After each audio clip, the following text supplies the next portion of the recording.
हो का करते आहे? मी आता तुझ्या शेणाच्या गौऱ्या करते. वाव मस्त छान आहे ना? हा छान आहे. नमस्कार, जय शिवराय, जय गोमाता.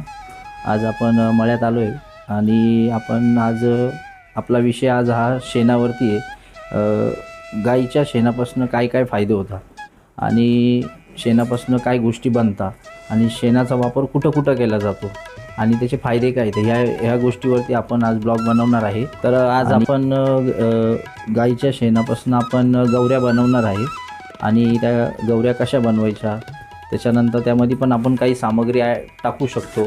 तर अशा काही गोष्टी ह्या तुम्हाला आम्ही दाखवणार आहे. तर ही माझी बायको आहे, आता ती तुम्हाला दाखवून शेण गाईचं कसं गोळा करायचं आणि कशा पद्धतीमध्ये गौऱ्या बनवायचं हे तुम्ही आता व्हिडिओत बघा. नमस्कार, मी कोमल विकास सोनवणे. आज आपल्या तुळजाच्या शेणाच्या आपण गौऱ्या बघणार आहे आणि शेणापासून आपल्याला काय काय फायदे, शेणाचा उपयोग काय हे आपण आज ह्या ब्लॉगमध्ये आपण त्याची शेणाची माहिती सांगणार आहे. शेण कोणत्या कोणत्या आपल्या गोष्टीत उपयोगात पडणार आहे ते आपण आज दाखवणार आहे. चला तर मग आता आपण आपल्या तुळजाच्या शेणाच्या गौऱ्या कशा बनवायच्या ते बघूया. हे आपलं तुळजाचं शेण आत्ताच तिने फ्रेश दिलेलं आहे. आता आपण हे शेण घेऊन त्याच्यात थोडंसं पाणी मिक्स करावं लागेल आणि मग त्याच्यात छान अशा थोड्याशा छोट्या छोट्या जाडसर गौऱ्या तापून घ्यायच्या, जेणेकरून त्या गौऱ्या उन्हाने वाळून त्या थोड्या दिवसांनी निघतील. चला तर मग आता आपण आपल्या तुळजाच्या शेणाच्या गौऱ्या तयार करायला जाऊया. आज तुळजाला बाहेर बांधलं होतं थोड्या वेळ उन्हात, बाहेर बांधलं जाऊया.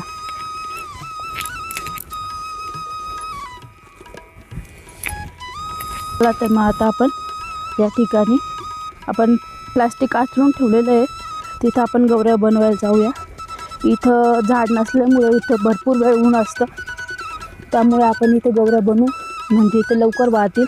आता आपण शेणामध्ये पाणी टाकून शेण मिक्स करून घेऊ म्हणजे आपल्याला गौरी थापायला जमेल.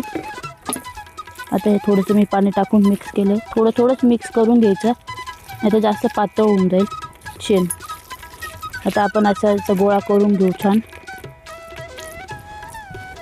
आणि इथं आपण ही गौरी छानपैकी थोडीशी जाडसरच थापायची म्हणजे ती आपल्याला काढताना सोपी पडते. की आपण आता अशा प्रकारेच आपण मस्त छानपैकी छोट्या छोट्या गौऱ्या मस्त बनवू. पूर्वीच्या काळी गव्हाचा भुसा शेतामध्ये जेव्हा गहू पिकवायचे त्याचा भुसा तयार व्हायचा, त्या भुसावर ह्या गौऱ्या थापल्या जायच्या आणि पावसाळ्यासाठी भरपूर गौऱ्या बनवून त्याचा असं गोल करून त्या गौऱ्या प्लॅस्टिकने झाकून ठेवायचे. कारण पावसाळ्यामध्ये तेव्हा झाडाची लाकडं ही ओली होता, शेण ही ओलं होतं, त्याच्या काही गौऱ्या बनवू शकत नाही. म्हणून शेतकरी लोक हे उन्हाळ्यात हिवाळ्यातच अशा गौऱ्या बनवून साठवून ठेवायचे, गौऱ्यांचा साठा करून ठेवायचे. ते प्लॅस्टिकने असं झाकून ठेवायचे की जेणेकरून त्यांचा पावसाळा निघून जाण्यासाठी त्याच्यासाठी तेवढ्या गौऱ्या ते तयार करून ठेवत असे. आणि गौऱ्या म्हणजे आपल्याला गौऱ्या या होळीसाठी परत होमासाठी आपल्याला गौऱ्या लागतात. तर आता इथे आपलं गौरी बनवायचं काम चाललं आहे आणि गौऱ्यांपासून फायदे काय असतात, त्यानंतर गौऱ्या ह्या कुठे कुठे वापरल्या जातात, तर या गोष्टी आम्ही तुम्हाला व्हिडिओ दाखवतो आहे. तर मित्रांनो, तुम्हाला जसं माझ्या बायकोनी सांगितलं गाईच्या शेणाच्या गौऱ्यांपासून काय काय फायदे होतात, तर गाईच्या शेणापासून बनलेल्या ह्या ज्या गौऱ्या असतात, तर देवांच्या ज्या पूजा असतात, तर काही पूजांमध्ये होम केला जातो. त्या होमासाठी सुद्धा गौरीच अग्निहोत्राला लागती.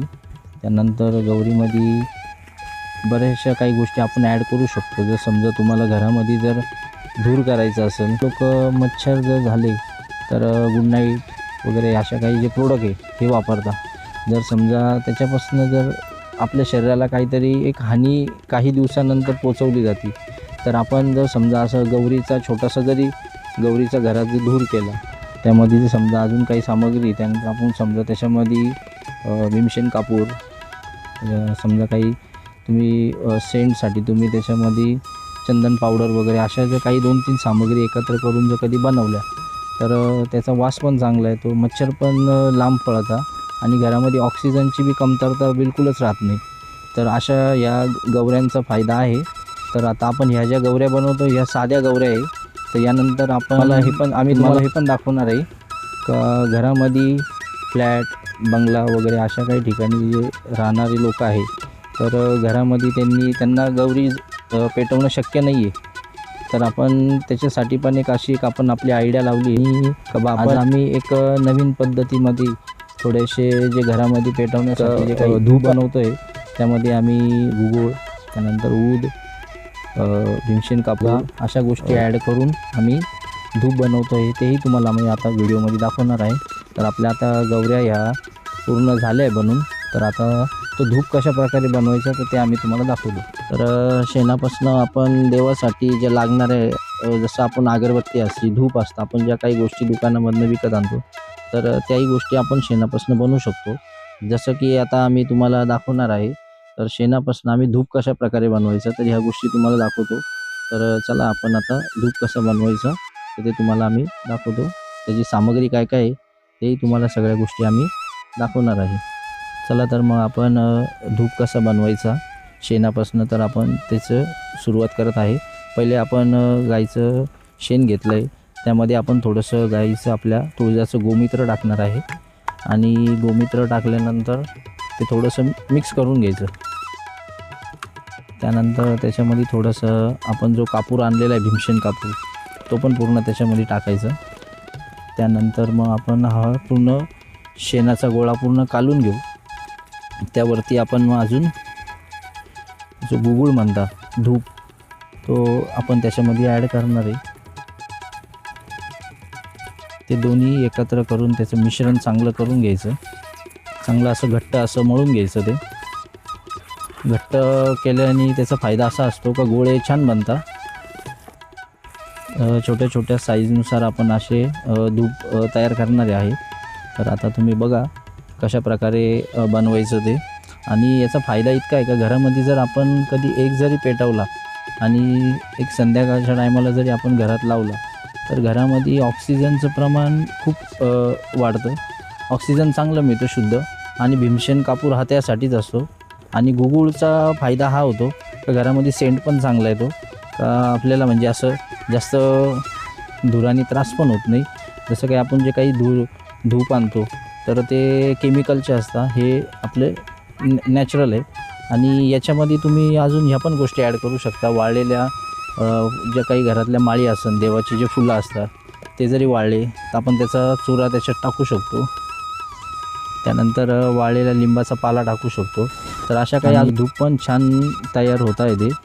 आणि आज आपण बनवतो आहे आणि ते वाळण्यास 5-6 दिवसामध्ये तयार होता.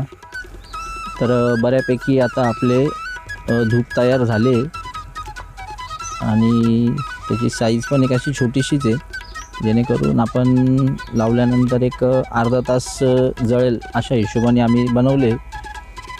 तर आज बनवल्यानंतर म्हणजे येत्या रविवारपर्यंत ते वाळून जाणार. आणि वाळल्यानंतर मग आम्ही ते पण तुम्हाला दाखवणार आहे त्याचा धूर कसा होतो पेटवल्यानंतर. तर अशा ह्या काही गोष्टी आहे शेणाबद्दलच्या. जेवढी माहिती मला आहे त्यानुसार मी तुमच्यापर्यंत तेवढी शेअर केली. तुम्हाला जरी अजून काही शेणाबद्दल जर माहिती असेल तर तुम्ही कमेंटमध्ये पण तुम्ही मला सांगू शकता. तर अशा प्रकारे पूर्वी गौऱ्यांचा वापर केला जायचा. तर त्याच गोष्टी आम्ही तुम्हाला ह्या व्हिडिओमध्ये दाखवतो आहे. तर पूर्वी जुन्या घरांमध्ये सुद्धा शेणाने सारवलं जायचं. त्यानंतर धान्य कोठा असायचा. काही छोटं आपलं कणिकाचं पीठ ठेवण्यासाठी जे काही बकेट्स बनवलेल्या होत्या तर त्यालासुद्धा शेणाने लिपल्या जायचं का जेणेकरून त्या शेणाच्या वासाने उंदीर मुंग्या अशा गोष्टी त्याला लागू नये. तर त्यासाठीसुद्धा शेणाचा वापर केला जायचा. त्यानंतर गौऱ्या ह्या चुलीला वापरल्यानंतर तर त्याची राख असायची.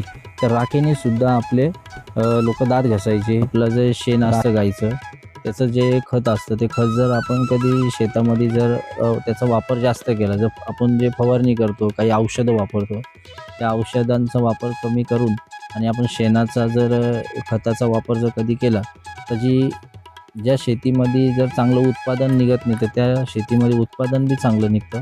तर एवढा हा फायदा असतो शेणाचा. आणि गावठी गाय जे आपण म्हणतो तिच्या शेणापासून तर खूप खूप काही फायदे. तर अशा या गोष्टी असतात. मम्मा हो काय करतीये? मी आपल्या तुझ्या शेणाच्या गौऱ्या करतेय. वाव मस्त आहे. छान आहे ना? हा छान आहे. आपलं तू दूध करायची गौरी बनवते का तू? हो आपल्याला दूर करायसाठी गौऱ्या बनवते. आपल्याला मच्छर चावता ना, हा आपल्या तुझ्याला राजला पण मच्छर चावता ना, हा म्हणून त्याच्यासाठी आपण गौऱ्या बनवतोय. हा आता आपल्या गौऱ्या आणि आपले धूपही तयार झाले. आता हे वाळायला आपल्याला कमीत कमी 4-5 दिवस लागल. आणि हे वाळल्यानंतर आपण बघूया पेटवून आपले कप धूप याचा वास कसा येतो आणि याचा धूर किती होतो आपण ते बघूया आता. चला.